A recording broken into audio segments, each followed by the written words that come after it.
Good evening students. Welcome again in the education world में मैं आपका फिर से स्वागत करता हूं। और कल हमने पढ़ा था भारत में अंग्रेजों का आगमन। और भारत में अंग्रेजों के आगमन को देखते हुए हम सेंट जॉर्ज यानी कि फोर्ट सेंट जॉर्ज की स्थापना तक पहुंचे थे। और यहाँ से एक बेसिक कहानी शुरू होती है अंग्रेजों के इतिहास की। तो अंग्रेजों के इतिहास में अगर हम बात करें तो सन 1639 में सन 1639 ईस्वी में मैंने कल बताया था आपको कि फोर्ट सेंट जॉर्ज की स्थापना हुई थी, जब पहली बार अंग्रेजों ने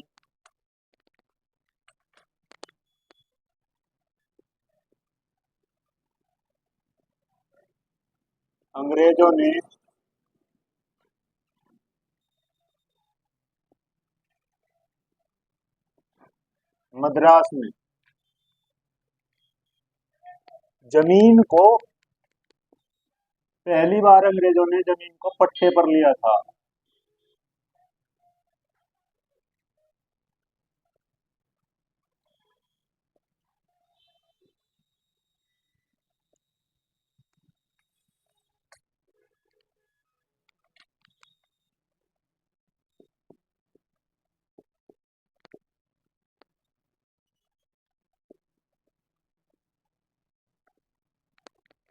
सन 1639 में अंग्रेजों ने मद्रास में पहली बार जमीन को पट्टे पर लिया। पट्टे पर लेने का मतलब जैसे हम आज की अपनी आम भाषा में बताते हैं कि जमीन को उगाही पर ले लेना या ठेके पर ले लेना।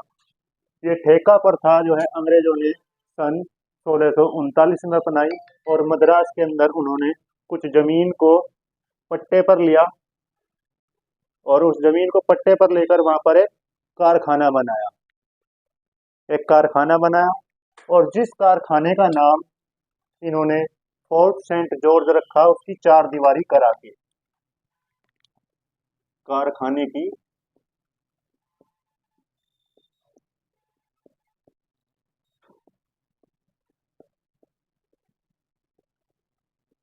चार दीवारी कराई।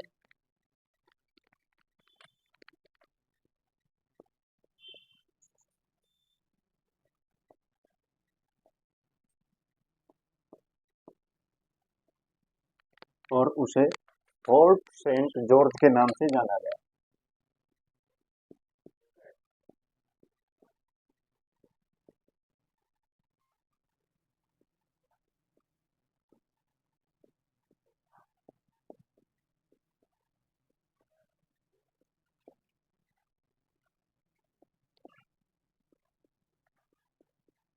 फोर्ट सेंट जॉर्ज के नाम से जाना गया।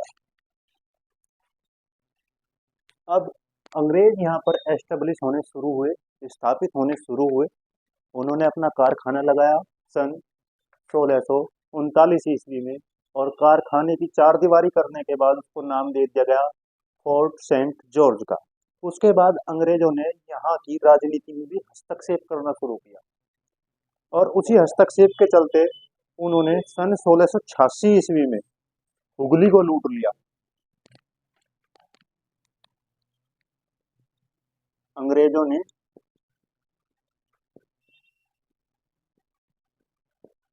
1686 ईस्वी में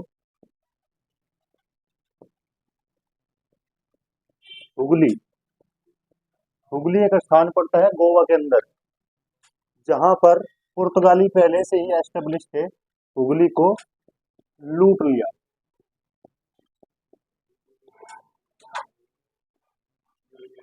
क्योंकि उस समय पुर्तगालियों ने यहाँ के राजाओं से अनुमति लेकर के वहां पे हुगली पे अपना व्यापार केंद्र बनाया, लेकिन अंग्रेजों ने हुगली पर आक्रमण करके हुगली को लूट लिया, जिसके चलते दोनों की सेनाओं में संघर्ष हुआ। और संघर्ष होने के बाद इस युद्ध में कंपनी ने इस युद्ध में जो ब्रिटिश कंपनी थी, ब्रिटिश कंपनी ने अपने कुछ स्थानों को गंवा दिया। ब्रिटिश कंपनी ने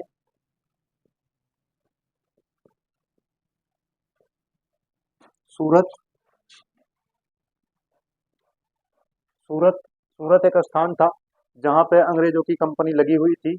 मसूलीपट्टनम,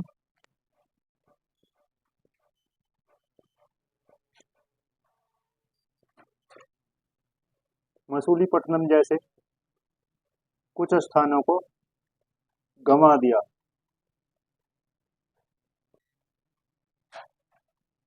तो जो संघर्ष उनके बीच हुआ पुर्तगालियों के और अंग्रेजों के, उसमें अंग्रेजों को कुछ नुकसान उठाना पड़ा, जिसके चलते उन्होंने सूरत और मसूलीपट्टनम जैसे अपने व्यापारिक केंद्रों को गंवाया। जिसके बाद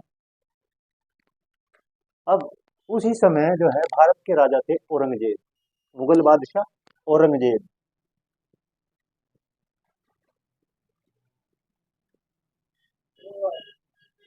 औरंगजेब से अंग्रेजों ने माफी मांगी।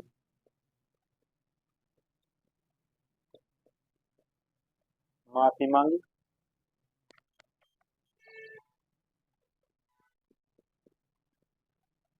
और जुर्माने के रूप में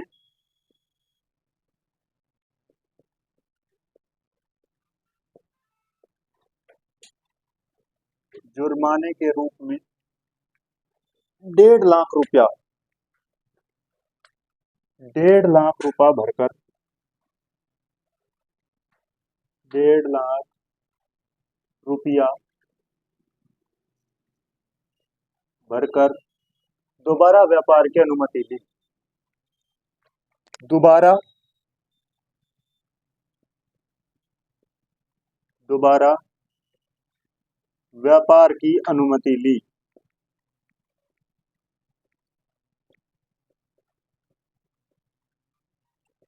दोबारा व्यापार की अनुमति ली। तो हमने देखा कि अंग्रेजों ने हुगली पर आक्रमण किया, जिसके चलते उन्हें अपने कुछ व्यापारिक केंद्रों को गंवाना पड़ा और तत्कालीन राजा औरंगजेब से उन्हें माफी भी मांगनी पड़ी। और माफी मांगने के बाद हर्जाने के रूप में 1.5 लाख रुपया भी अंग्रेजों को भरना पड़ा, जिससे उन्हें दोबारा व्यापार की अनुमति मिली, व्यापार का अधिकार मिला। उसके बाद अंग्रेजों के लिए एक ट्रम्प कार्ड साबित हुए अगले बादशाह। जो भारत के अगले बादशाह थे, बहुत कम बच्चों ने उनका नाम सुना होगा, लेकिन उनका नाम हमारे इतिहास के लिए बहुत जरूरी है, क्योंकि वो ही थे जिन्होंने अंग्रेजों को पूरी अनुमति दी थी। वो ही थे जिन्होंने अंग्रेजों को पूरी अनुमति दी थी। और पूरी अनुमति देने के बाद अंग्रेजों ने अपने व्यापार को संभाला था। सन 1717 ईस्वी की बात है। 1717 ईस्वी में सम्राट फर्रुखशियर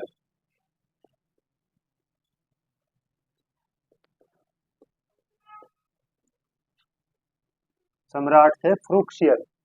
और फर्रुखशियर जो है वो बीमार हो गए तो बहुत सारे वैद्य बुलाए गए, लेकिन फर्रुखशियर को कोई आराम नहीं हुआ। जिसके चलते ब्रिटिश कंपनी के डॉक्टर ने उनका सफल इलाज किया।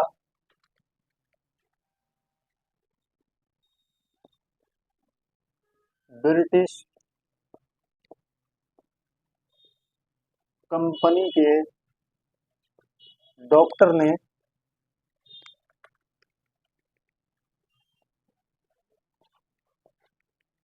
डॉक्टर ने ब्रिटिश कंपनी के डॉक्टर ने सफल इलाज किया।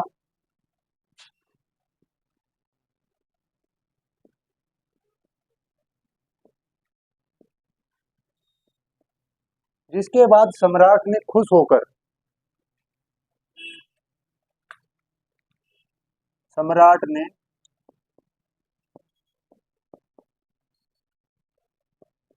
होकर एक आदेश जारी कर दिया।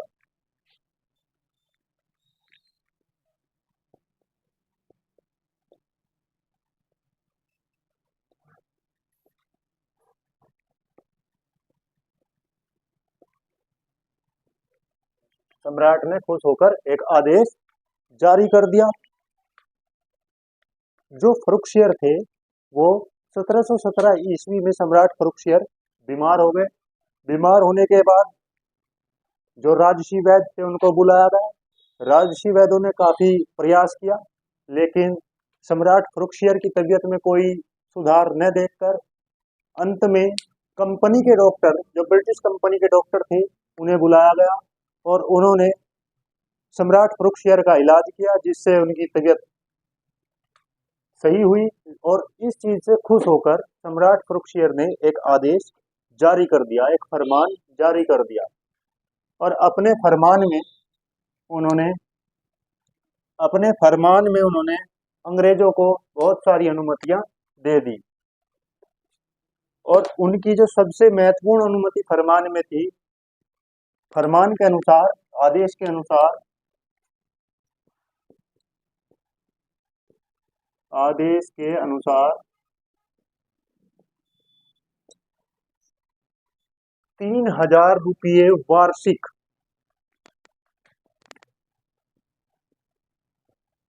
3000 रुपये वार्षिक कर के बदले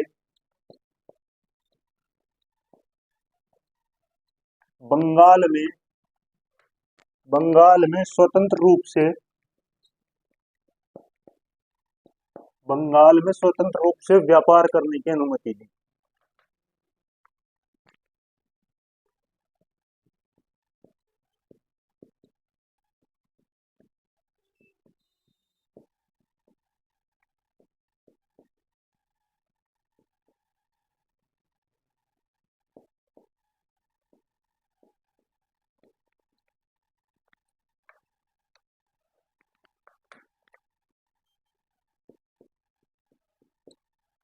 तो सम्राट फर्रुखसियर ने जो फरमान जारी किया, उस फरमान में अंग्रेजों को 3000 रुपये वार्षिक कर के बदले, 3000 रुपये वार्षिक कर के बदले बंगाल में व्यापार करने की अनुमति दी गई।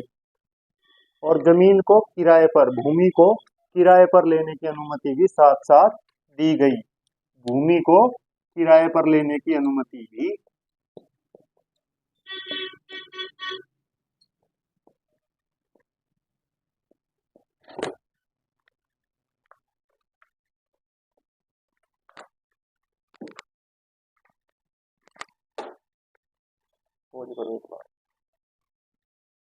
व्यापार की अनुमति तो उन्हें मिल गई थी, 3000 रुपये वार्षिक वेतन के बदले या कर के बदले, लेकिन साथ ही साथ उन्हें भूमि को किराए पर लेने की अनुमति भी मिल गई थी। और इतिहासकार, अब बच्चों आपके लिए सवाल है, बहुत इंपॉर्टेंट आपके एग्जाम की दृष्टि से ये सवाल है कि इतिहासकार थे एक हमारे ओमर्स,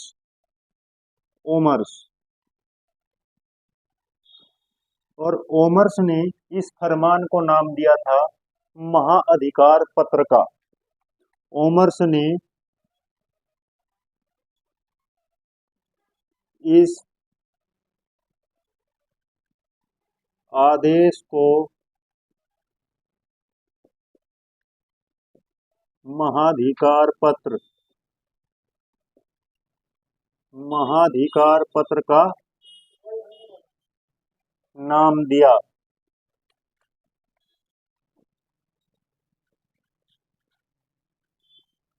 और बच्चों इससे भी इम्पोर्टेंट बात यह है कि इसी महाअधिकार पत्र को मैग्ना कार्टा के नाम से जाना गया। इसी महाधिकार पत्र को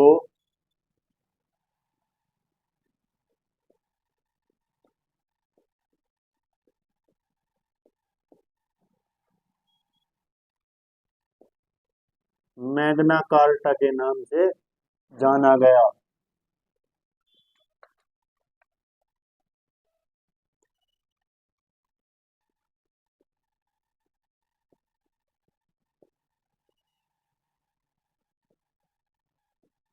मैग्ना कार्टा के नाम से जाना गया।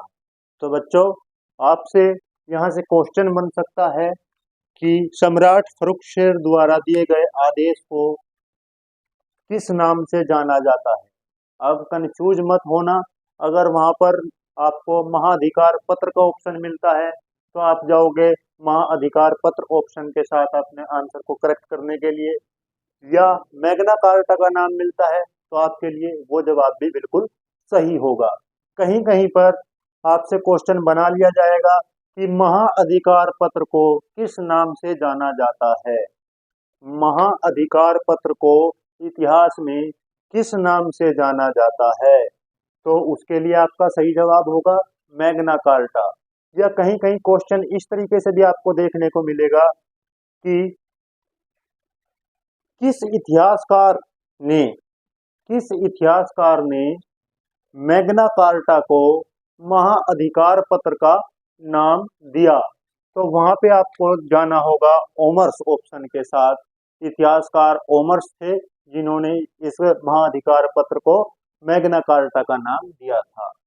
क्लियर? तो बच्चों, इसी के साथ हमने अपनी जर्नी पूरी की अंग्रेजों के भारत आगमन के बारे में, कि किस तरीके से वे भारत आए और भारत में एस्टेब्लिश हुए। घटना इससे आगे की भी है, क्योंकि अंग्रेजों ने यहाँ पर लगभग 250 वर्षों तक राज किया। तो 250 वर्ष की यात्रा कोई 2 क्लास में खत्म होने वाली नहीं है। लेकिन मैंने अपने चैप्टर की शुरुआत की थी कि भारत में यूरोपीय कंपनियों का आगमन, कि किस तरीके से यूरोपीय कंपनी भारत में आई। तो यहाँ तक आप समझ गए होंगे कि ब्रिटिश लोग किस तरीके से अपनी कंपनी को यहाँ पे एस्टेब्लिश करने में सक्षम हुए, किस तरीके से उन्होंने अपनी कंपनी को भारत के अंदर एस्टेब्लिश किया। अब हम बात करेंगे यहाँ से आगे भारत में फ्रांसीसियों का आगमन। भारत में फ्रांसीसियों का आगमन, ये सबसे अंतिम कंपनी थी। भारत आने वाले सबसे अंतिम लोग थे फ्रांसीसी लोग, जो यूरोप से आने वाले थे। यूरोप से आने वालों में सबसे अंतिम स्थान पर आते हैं फ्रांसीसी लोग। और फ्रांसीसी लोग जो हैं, यहाँ पर आकर इन्होंने अपने कंपनियों को एस्टेब्लिश किया। कुछ हद तक यहाँ पे इन्होंने यहाँ के शासन में भी अपनी भागीदारी निभाई, जिसके चलते कुछ संघर्ष भी होंगे, कुछ युद्ध भी होंगे, जिनकी बात भी हम करेंगे। लेकिन आपके लिए एक इम्पोर्टेंट बात मैं यहाँ पे बता के चलता हूँ। अगर आपसे क्वेश्चन में पूछा जाए कि भारत में आने वाली यूरोपीय शक्तियों में से सबसे अंत में भारत से जाने वाली शक्ति कौन सी थी, देखो ये क्वेश्चन बड़ा घुमावदार है, क्योंकि सभी को पता है कि 15 अगस्त 1947 में भारत को आज़ादी मिल गई थी और अंग्रेज लोग यहाँ से चले गए थे। लेकिन मेरा क्वेश्चन क्या है? मेरा क्वेश्चन ये है कि यूरोपीय शक्तियों में से भारत आने वाली वह कौन सी शक्ति थी जो भारत से सबसे बाद में गई थी। तो इसका आंसर वही होगा जो शक्ति भारत में सबसे पहले आई थी, पुर्तगाली। पुर्तगाली लोग भारत से सबसे बाद में गए थे, क्योंकि आप सभी को पता होगा कि सरदार वल्लभ भाई पटेल ने आज़ादी के बाद सभी रियासतों को इकट्ठा करके अखंड भारत का निर्माण किया। लेकिन उस अखंड भारत की यात्रा में गोवा एक आपका ऐसा राज्य था जिस पर पुर्तगालियों का कब्जा अभी तक बना हुआ था, और जिसको सरदार वल्लभ भाई पटेल के प्रयासों के बाद स्वतंत्रता के लगभग 11 महीने बाद स्वतंत्र कराया गया था, और वहां से पुर्तगाली लोग वापस गए थे। तो इम्पोर्टेंट रहेगा आपके लिए, आपको याद रखना है कि भारत से सबसे अंतिम में जाने वाली यूरोपीय शक्ति कौन सी थी, तो आप बताओगे पुर्तगाली लोग जो हैं सबसे बाद में गए थे। तो अब हमारा नेक्स्ट टॉपिक होगा भारत में फ्रांसीसियों का आगमन।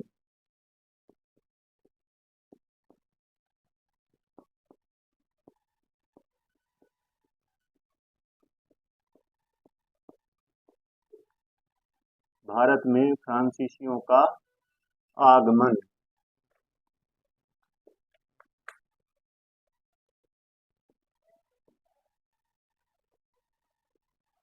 हमने पुर्तगालियों की स्टोरी देखी कि पुर्तगाली किस तरीके से भारत में आए। सन 1498 में पहला पुर्तगाली वास्को डी गामा भारत आया।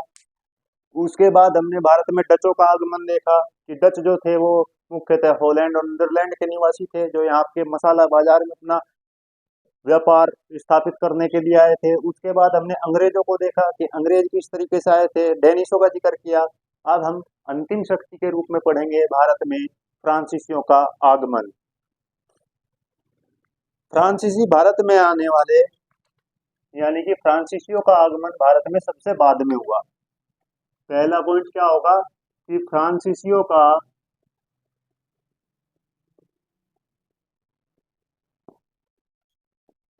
भारत आगमन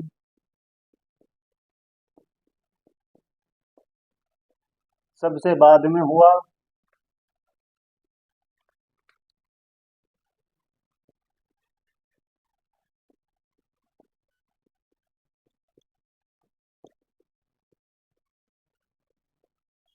लेकिन फ्रांसीसी आए सबसे बाद में जरूर थे, लेकिन इनके व्यापार की नीति सबसे ज्यादा कुशल थी और इन्होंने पुर्तगाली, डच और अंग्रेज डेन लोगों की तुलना में व्यापारिक कोठियों की स्थापना जल्दी की।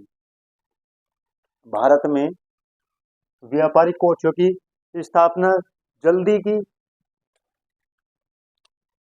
जब सन 1664 ईस्वी में फ्रांस में राजा लुई 14, लुई 14 के नाम से उसको जाना जाता है, जो फ्रांस का राजा था उस समय।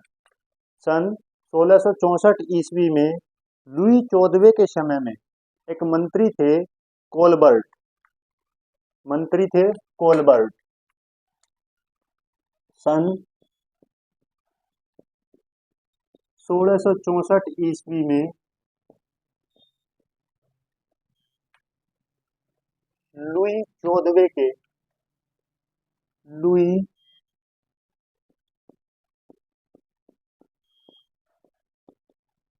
14वें के शासनकाल में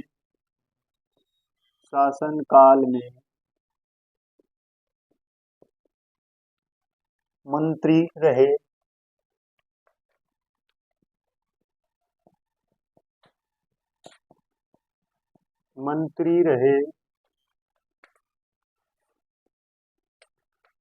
कोलबर्ट ने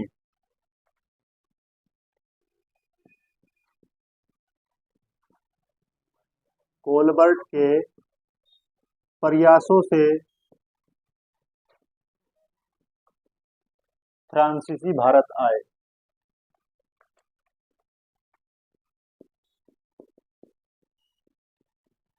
फ्रांसीसी भारत आए।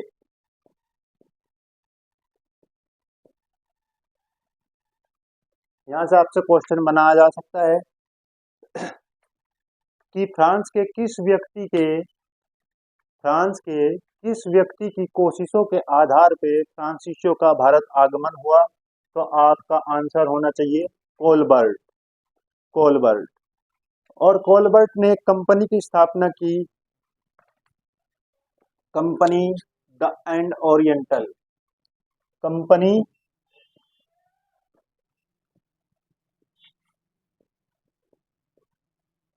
The end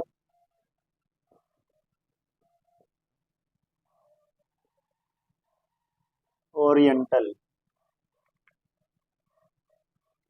company the end oriental की स्थापना कोलबर्ट के प्रयासों से हुई, जिसके चलते फ्रांसीसी लोग भारत आए और इस कंपनी के निर्माण की जो आज्ञा थी, इस कंपनी के एस्टेब्लिशमेंट की जो स्वीकृति दी थी, वो फ्रांस सरकार ने खुद दी थी, फ्रांस सरकार द्वारा दी गई थी और इस कंपनी का पूरा खर्च भी फ्रांस सरकार ने ही उठाया था।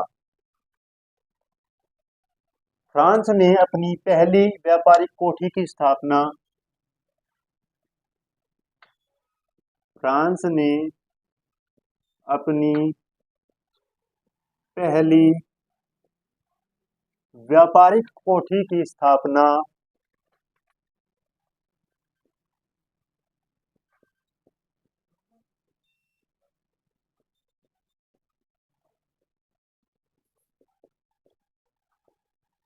व्यापारिक कोठी की स्थापना 1668 में 1668 ईस्वी में कहाँ की थी? सूरत में 1668 ईस्वी में सूरत में की।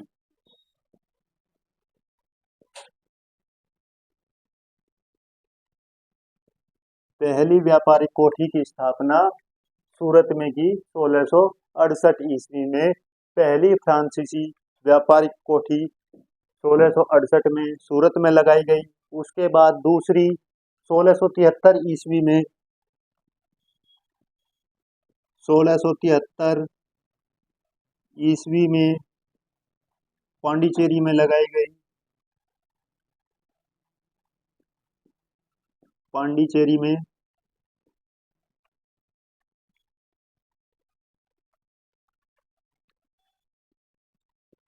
लगाई गई।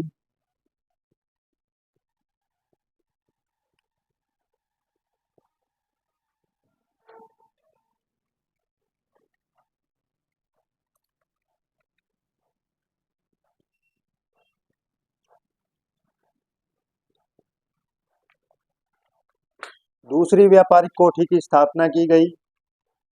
डचों ने 1693 ईस्वी में पांडिचेरी को फ्रांसीसियों के नियंत्रण से छीन लिया। जिस पांडिचेरी में 1673 में फ्रांसीसियों ने अपनी व्यापारिक कोठी की स्थापना की, उसी पांडिचेरी पर 1693 ईस्वी में डचों ने हमला किया और पांडिचेरी को फ्रांसीसियों से छीन लिया।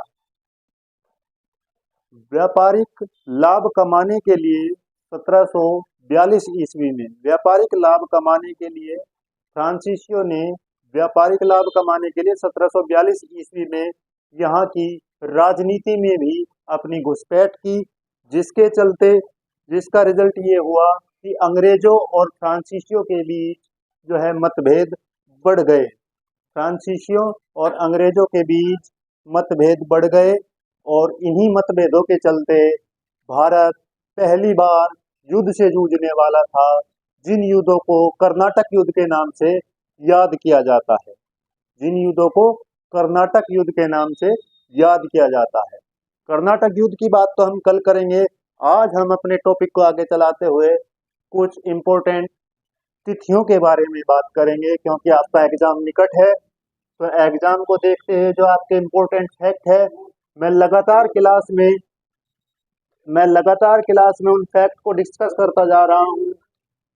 अंत में आकर के मैं उन्हीं फैक्ट को आपको रिवाइज कराता हूँ, जिसके चलते आप अपने क्वेश्चन पेपर में आने वाले क्वेश्चनों को सोल्व कर सको।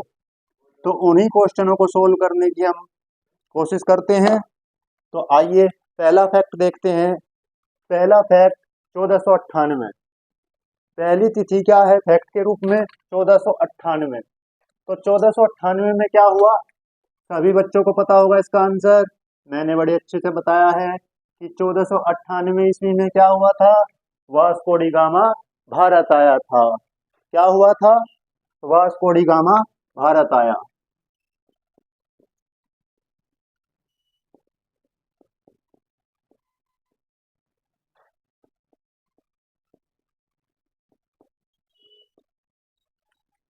वास्को डी गामा भारत आया। उसके बाद सन 1500 में क्या हुआ? 1500 में दूसरा पुर्तगाली, पहला पुर्तगाली व्यक्ति था वास्को डी गामा, जो 1498 में भारत आया था। लेकिन सन 1500 में दूसरा पुर्तगाली कैब्राल भारत आया।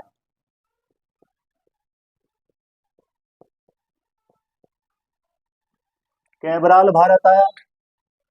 1502 में वास्को डी गामा दूसरी बार भारत आया। 1502 में वास्को डी गामा दूसरी बार भारत आया। 1510 इंपोर्टेंट डेट है। 1510 गोवा पर पुर्तगालियों का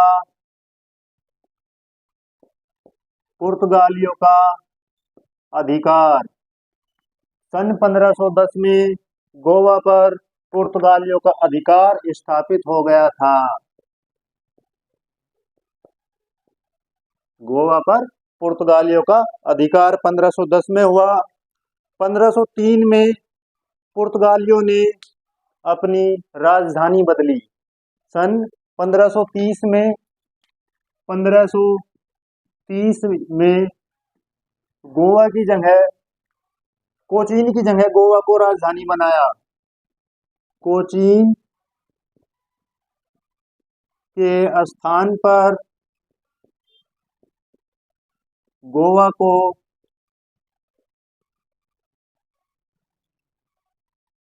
को राजधानी बनाया।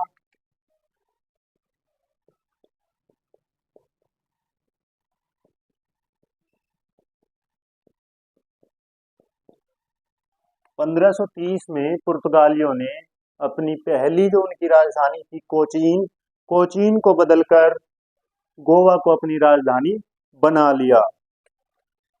उसके बाद सन 1600 में ब्रिटिश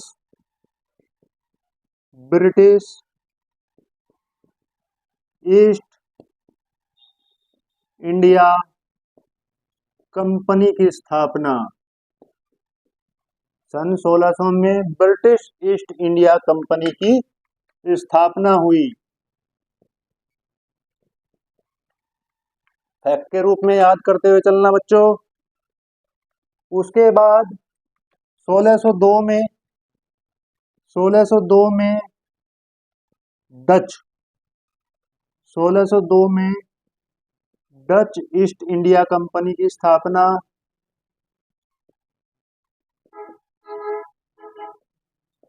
1602 में डच ईस्ट इंडिया कंपनी की स्थापना हुई। सन 1661 में मैंने अपनी पहली क्लास में भी आपको बताया था कि जो पुर्तगाली राजकुमारी थी कैथरीन, उसकी शादी चार्ल्स द्वितीय से हुई थी और पुर्तगालियों ने पूरे बंबई शहर को दहेज के रूप में चार्ल्स द्वितीय को दे दिया था। उसके बाद सन 1664 ईस्वी की हम बात करते हैं। सन 1664 ईस्वी की 1664 ईस्वी में क्या हुआ?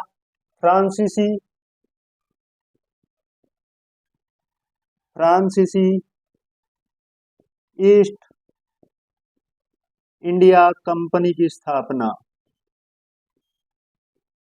फ्रांसीसी ईस्ट इंडिया कंपनी की स्थापना हुई। 1690 में क्या हुआ? जॉब चॉर्नॉक ने कलकत्ता की स्थापना की। कलकत्ता की स्थापना की।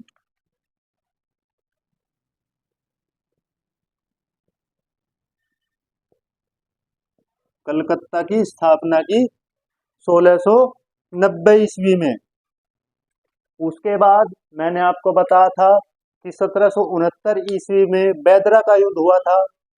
बेदरा का युद्ध अंग्रेजों और डचों के बीच में हुआ था, जिसमें डचों की हार हुई थी और डच मूल रूप से भारत से पलायन कर गए थे। भारत से उनका पतन हो गया था। अब 1760 में एक युद्ध होता है। तुरंत एक साल बाद एक युद्ध और होता है। 1760 में एक युद्ध और होता है, जिस युद्ध को हम वांडीवास का युद्ध कहते हैं। वांडीवास का निर्णायक युद्ध था।